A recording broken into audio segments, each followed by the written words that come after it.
Shalom, jumpa lagi di dalam pelayanan mimbar GKMI Eklesia. Saudara-saudara, kita akan mendengarkan firman Tuhan.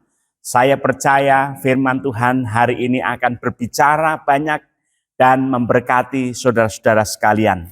Namun terlebih dahulu, marilah kita bersama-sama berdoa meminta pimpinan, pengarahan, dan bimbingan dari Roh Kudus. Kita berdoa. Bapa kami yang di surga, yang kami kenal di dalam nama Tuhan Yesus Kristus, kami menghadap hadirat-Mu Tuhan.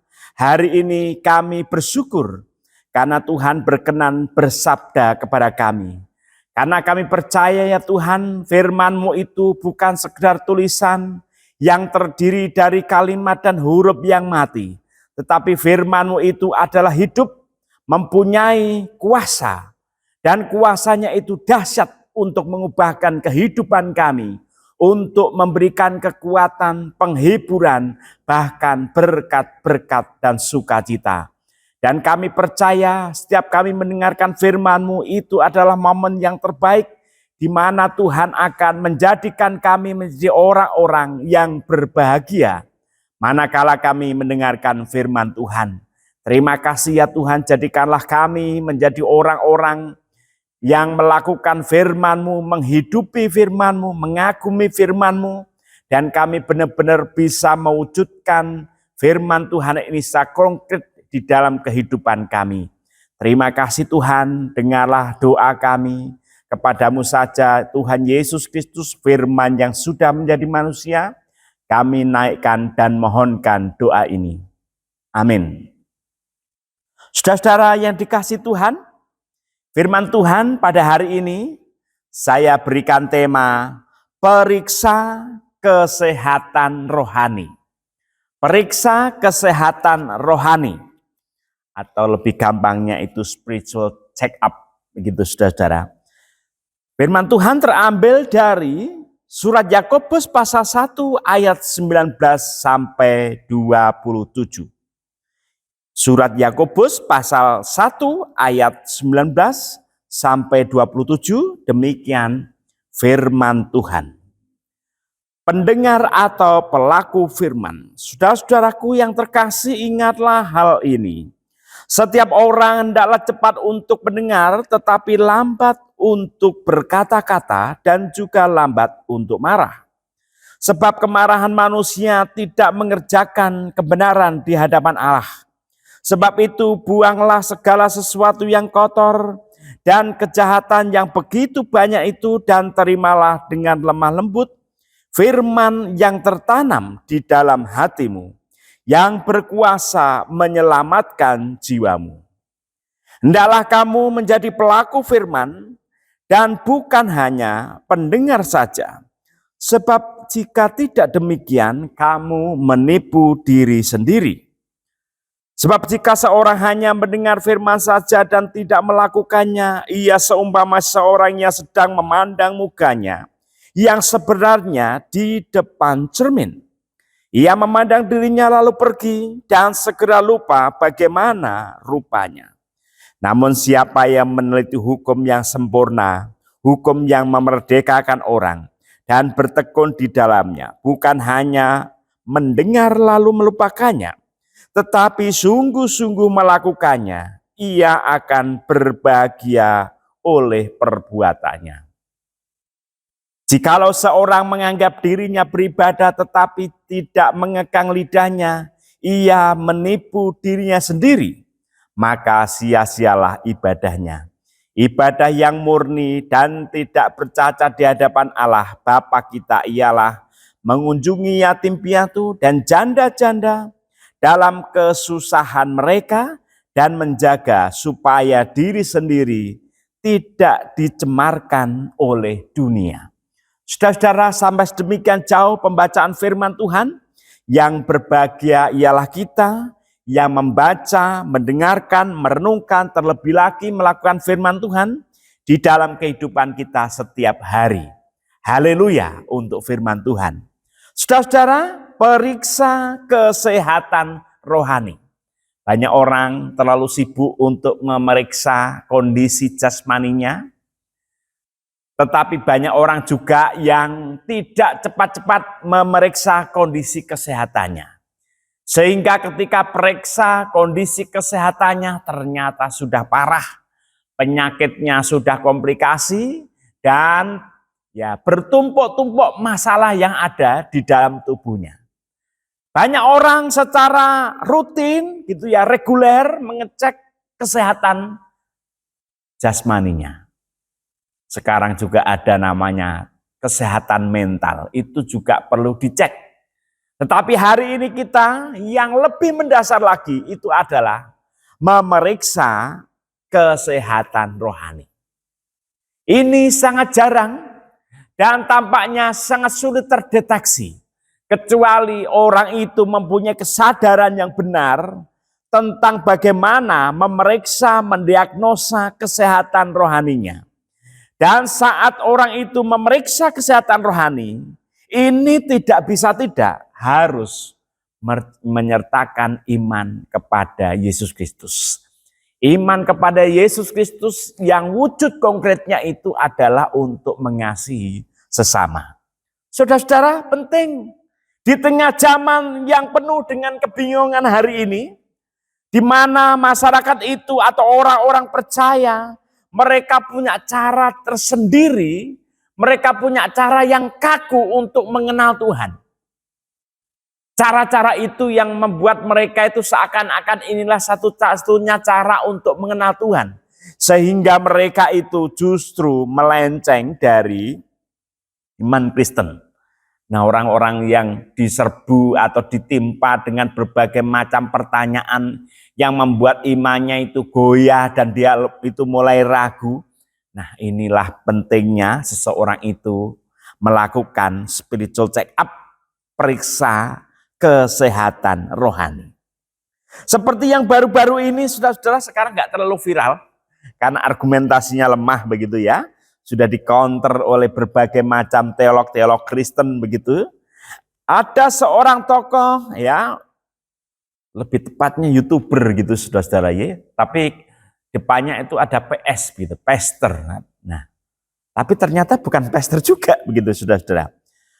Tadi ada seorang tokoh yang memperkenalkan konsep Kristen yang berbeda dari kekristenan yang ada saat ini, yang disebut sebagai Kristen progresif. Keren ya namanya, Kristen progresif ya. Iman itu harus progresif. Di Kristenan itu bisa atau tidak bisa, tetap sifatnya itu adalah progresif. Betul, dalam sebuah gerakan bahwa iman Kristen, agama Kristen, itu ada sesuatu yang dinamis, selalu bergerak. Nah, geraknya ini kemana? Kan penting, saudara-saudara. Jadi geraknya itu harus jelas. Arahnya itu memuliakan Tuhan atau justru mengaburkan kemuliaan Tuhan. Jadi ada orang-orang tertentu memang yang asik belajar, tetapi dia itu lupa untuk mengandalkan imannya. Ada orang belajar teologi, kalau di seminari atau STT, kalau dia bolak-balik Alkitab lalu menulis paper puluhan halaman, jangan dianggap itu serta-merta untuk memperdalam imannya. Enggak, saudara-saudara. Mendapatkan nilai A, itu fokus utamanya. Berargumentasi sedemikian, bolak-balik buku tebel-tebel yang begitu rupa untuk membangun sebuah argumentasi. Nah, penghayatan iman itu ada bonus dari belajar itu. Kalau memang arah belajarnya itu nilai yang diarahkan untuk kemuliaan Tuhan. Dan memang ada orang-orang yang asik belajar tapi lupa berdoa. Ada orang yang menafsirkan Alkitab hanya mengandalkan akal budi. Yang benar adalah diri kita ini sebagai orang beriman ditafsirkan Alkitab. Ya, jadi Alkitablah yang menafsirkan kita, berbicara kepada kita, memberikan rema kepada kita yang begitu kuat, dan kita itu digerakkan untuk taat, dibimbing Roh Kudus, memuliakan Tuhan melalui kehidupan yang konkret. Bukan kita yang menafsirkan Alkitab serta-merta seperti itu, tetapi ada dua arah. Kalau orang itu mengandalkan akal budi, saudara-saudara, mengandalkan pikiran, kecerdasannya, kejeniusannya, tanpa didasari dengan pengenalan yang mendalam akan firman Tuhan, ini bisa mengakibatkan orang itu berada sebuah pertanyaan. Yang dikatakan firman Tuhan ini benar atau tidak? Nah, inilah generasi sekarang, banyak generasi atau orang-orang yang meragu. Banyak orang yang benar-benar mempertanyakan segala sesuatu. Dan mereka tidak mau tahu kalau dikasih tahu. Mereka ingin mencari dengan caranya sendiri. Tetapi firman Tuhan itu unik, saudara-saudara. Firman Tuhan itu punya cara untuk memberitahu kebenaran kepada pembacanya. Jadi saudara-saudara, Alkitab itu harus didekati, dibaca di dalam kacamata iman yang itu kepada Yesus Kristus. Jadi kalau orang itu bertanya, benarkah Alkitab yang ditulis ini, gitu ya? Sebenarnya Alkitab itu benar kitab suci atau enggak sih, begitu ya? Kalau pertanyaan selanjutnya adalah, benar enggak yang menulis itu Musa? Benar enggak yang nulis itu Matius? Benar enggak itu yang nulis itu Markus, gitu saudara? Nah, mulai meragu-meragu. Jangan-jangan Yesus itu ada jalan keselamatan satu-satunya itu versinya orang-orang Kristen atau rasul-rasul aja. Mungkin ada otoritas di luar para rasul. Nah, mulai ragu, saudara. Mulai ragu. Pertanyaan-pertanyaan itu tidak salah. Ya. Istilahnya orang mau menalar Tuhan, silahkan. Tuhan bisa dinalar dalam bentuk apapun, tetapi ingat, janganlah sekali-kali mentuhankan nalar. Kalau mentuhankan nalar itu berarti nalar itu nomor satu.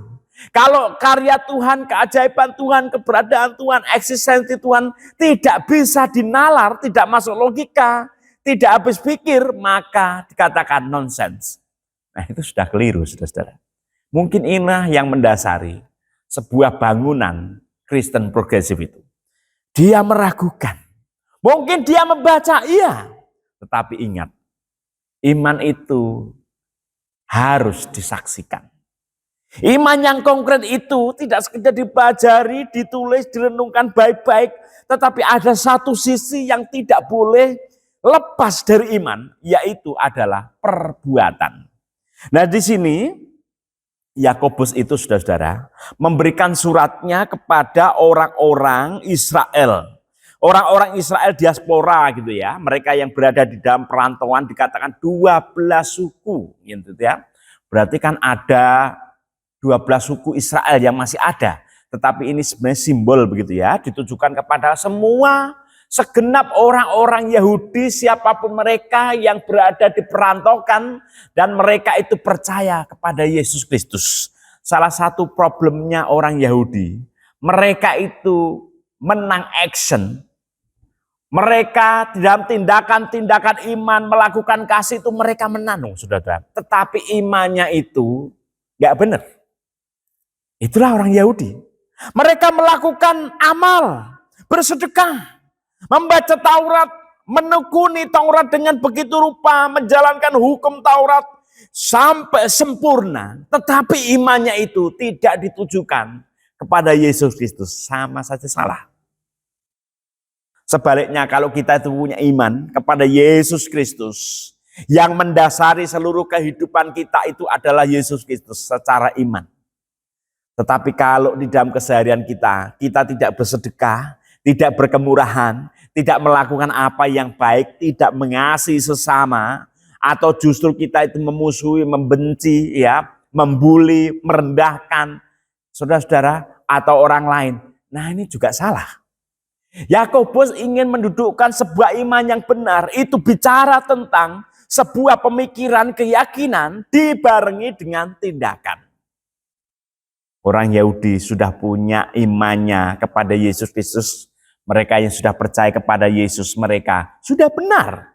Lalu Yakobus di sini memotivasi mereka, ada satu sisi iman yang lepas dari kehidupan mereka, yaitu sebuah tindakan. Maka Yakobus di sini dikatakan bahwa iman yang benar itu bicara tentang keyakinan dan tindakan, tidak boleh dihilangkan salah satunya. Dua-duanya harus jalan. Orang itu nggak peduli kok. Imanmu kepada siapa itu kadang-kadang orang nggak peduli. Orang itu sangat peduli dengan tindakan baikmu, tentang kemurahanmu, tentang sikapmu, tentang etikamu, tentang ramah tamamu, tentang tata kramamu. Orang lebih peduli ke situ. Nggak peduli imanmu itu apa. Ya memang benar, iman itu bicara langsung kepada Tuhan. Manusia hanya bisa melihat, menilai, mengevaluasi, menghormati, menghargai. Melalui apa? Melalui action kita, melalui tindakan-tindakan kita. Nah, untuk memperkenalkan orang supaya terhubung kepada Yesus Kristus, kesaksian orang percaya itu sangat penting. Sangat dibutuhkan dan selalu urgent untuk disaksikan.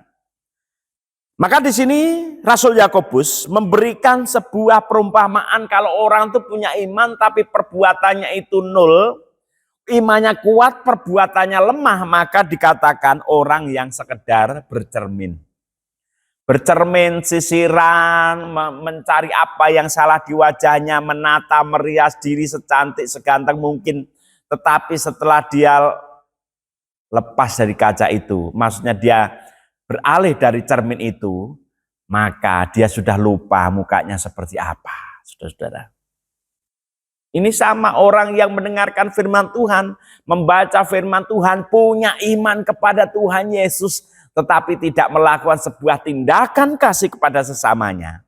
Ini sama saja. Ini sekedar mengagumi firman Tuhan. Apakah itu salah, Pak? Enggak salah, harus. Kita sebagai orang percaya harus mengagumi firman Tuhan.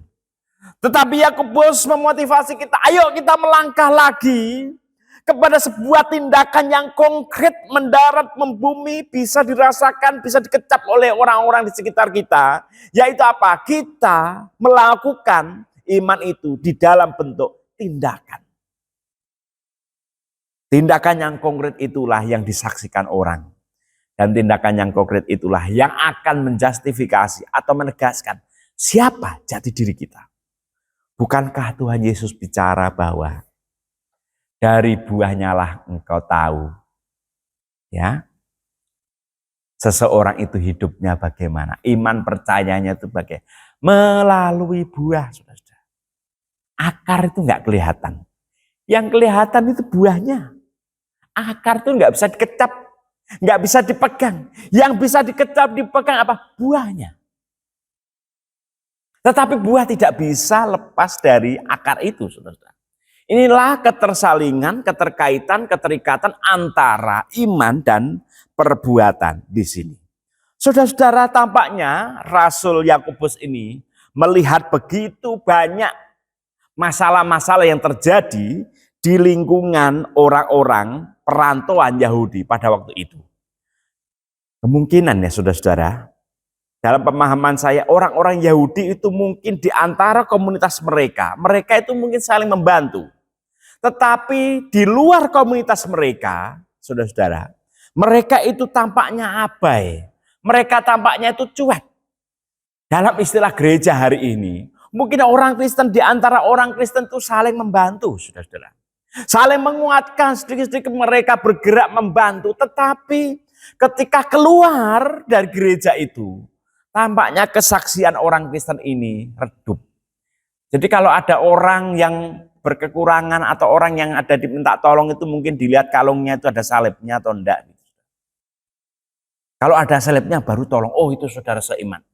Kita diajak untuk lebih dari itu. Kita harus melompat, meruntuhkan pagar-pagar itu, dan kasih kita itu kita tujukan kepada dunia itu.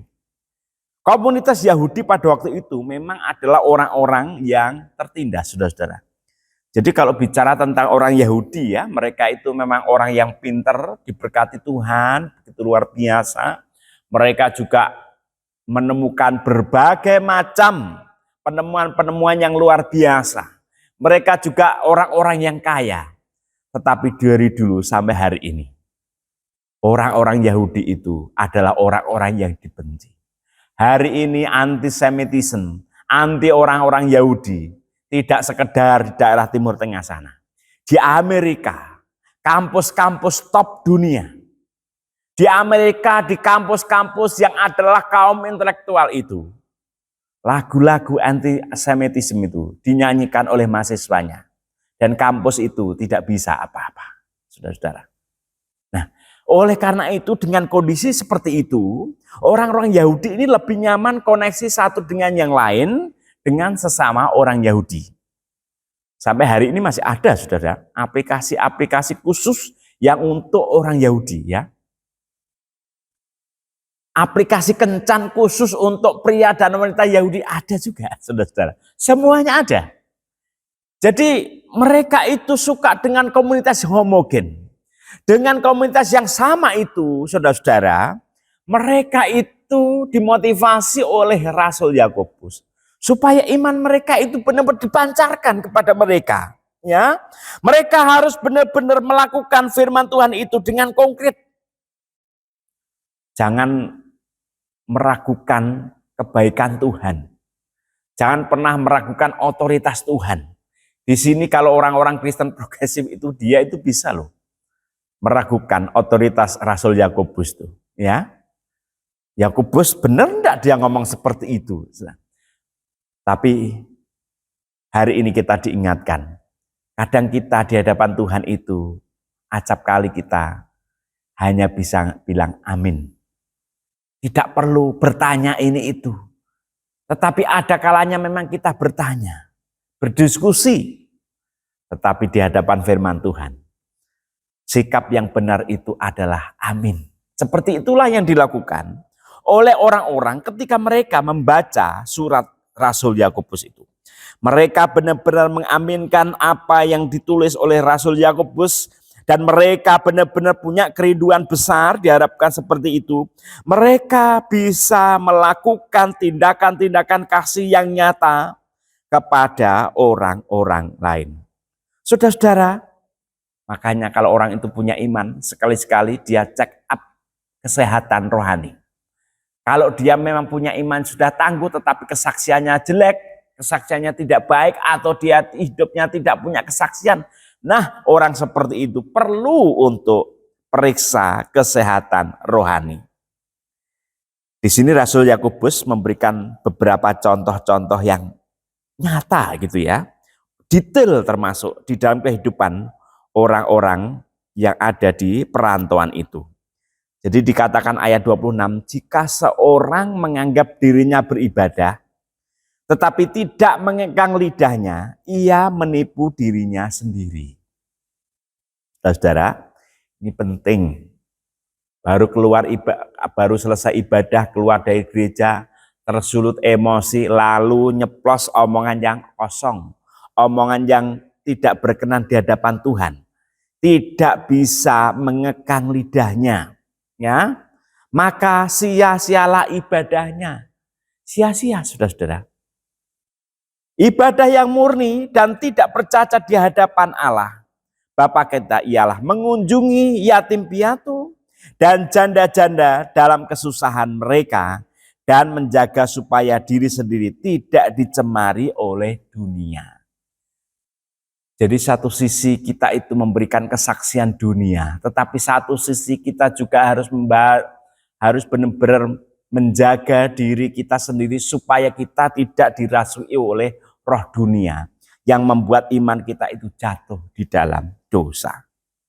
Saudara-saudara, sehat rohani itu berarti iman yang bernutrisi, ya, iman yang diberi nutrisi Allah dan digerakkan oleh tindakan nyata. Iman itu butuh nutrisi. Apa sih nutrisinya? Firman Tuhan. Tetapi iman itu kalau jiwa kita mempunyai nutrisi, ya, itu tidak boleh dipendam, ya. Nutrisi itu harus benar-benar diolah demikian melalui apa? Melalui tindakan-tindakan yang nyata. Dengan tindakan yang nyata itu otot-otot rohani kita, kesehatan rohani kita benar-benar terjamin sehingga kita memberikan kehidupan yang menyenangkan hati Tuhan, menyenangkan sesama, dan menjadi kesaksian yang indah bagi kehidupan bergereja. Saudara-saudara, marilah kita memeriksa ya, tidak perlu memeriksa kesehatan rohani orang lain. Ayo saya juga memeriksa kondisi kerohanian saya sendiri. Masing-masing memeriksa kondisi kerohanian diri, apakah kita itu ada hal-hal yang perlu diambil, apa ada yang perlu diobati, atau perlu dibuang, atau perlu benar diterapi, saudara-saudara. Mari kita periksa kondisi rohani kita. Sebagai penutup, saudara-saudara, ada banyak anak-anak Tuhan. Ketika mereka hidupnya penuh kesaksian, luar biasa. Mereka bersaksi sana-sini. Tetapi karena kesaksiannya itu, lambat laun, tanpa terasa, tanpa terdeteksi, orang itu bisa jatuh di dalam dosa kesombongan. Bahkan yang dia saksikan selama ini adalah karya dirinya sendiri. Lama-lama di awal dia menyaksikan cinta kasih Tuhan. Tetapi lama-lama dia menyaksikan kehebatan dirinya sendiri. Kalau dulu dia memberitakan firman Tuhan dengan berapi-api, dengan semangat, dengan penggalian serta penafsiran yang bertanggung jawab. Tetapi ketika dia sukses, yang disaksikan, dikotbahkan itu bukan firman Tuhan. Tetapi self-achievement.